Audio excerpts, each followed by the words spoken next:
In today's episode, we're hitting on what you need to do to keep your closet organized.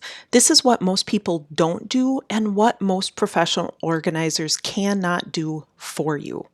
So, this is the last of 4 episodes about how to get your closet organized and keep it organized. If you haven't listened to the last 3 episodes, I suggest you go back and do so. It's just going to help this episode land even stronger.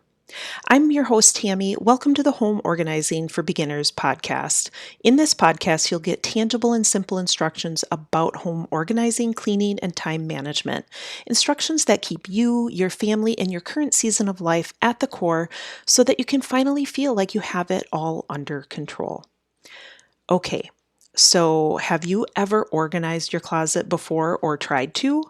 Part of the reason you are listening, I'm sure, is because you want to keep it organized.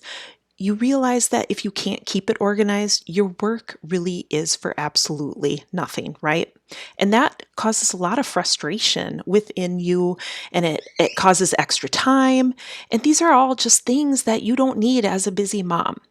So let me bring a bit of reality to you here as well. Home organizing, unfortunately, it is not a one and done or a set it and forget it kind of thing, not even for your closet.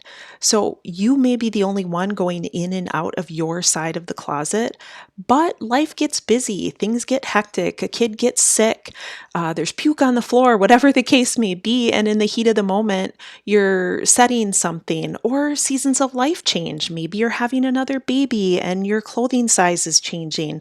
So a lot changes over time that really prevents home organizing from being a one and done thing. However, I am not Negative Nelly. However, there is a lot that you can do to set yourself up for lasting success, okay?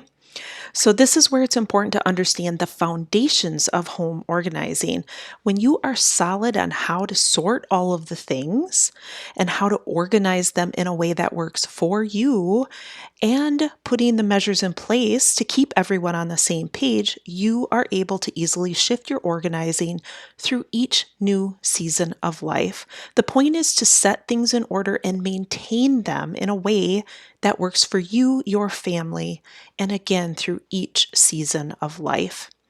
So I know that's what you want, and I want that for you too. I used to beat myself up all the time because I thought everyone else, because if you look on social media or YouTube or whatever, even going into a friend's house sometimes, you're like, why can everybody else keep their stuff organized and I can't?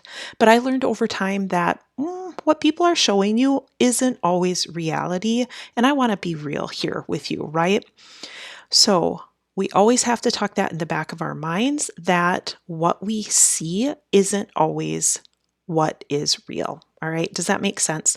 So that's why when you buy organizing foundations, you get real help from me, in addition to video trainings and downloads that are there to help you get started. So you're able to share your individual situation with me and get actual advice from me that pertains to you, your family, and your current season of life. To buy, go to www.homeorganizingforbeginners.com/organizing foundations. The link is also in the show notes. Okay, so I recognize that you may find my solution a little bit odd, but let's dive into it. Sometimes odd things are what works best. It's something that maybe somebody else hasn't thought about, or it's not just really general knowledge or commonly done. Sometimes these things are what works best. So, step number 1, I want you to document what you are expecting of yourself. This is a simple list of what you're expecting of yourself and your husband to do in your closet. If you don't know what's expected of you in life in general, how can you meet your expectations? So it looks something like this. For example, I go back to my hanger example. Place the empty hangers in the same spot so I can easily find all the empty hangers when I put clothes away. Then step number 2 would support that. You're documenting how you're going to meet those expectations, kind of like work instructions. So it's a step-by-step set of instructions that you and anyone else can follow. And think about this, maybe someday you can delegate laundry duty to your kids. Trust me, it is possible. So a work instruction, for example, getting dressed in the morning. You're going to take the shirt and pants off the hangers, then you're going to place the hangers on the bar on the far right of the closet. Step number 2, you're going to take the pajamas that you were wearing, maybe you'll wear them again that evening, but you can fold your pajamas and place them on the middle shelf, for example.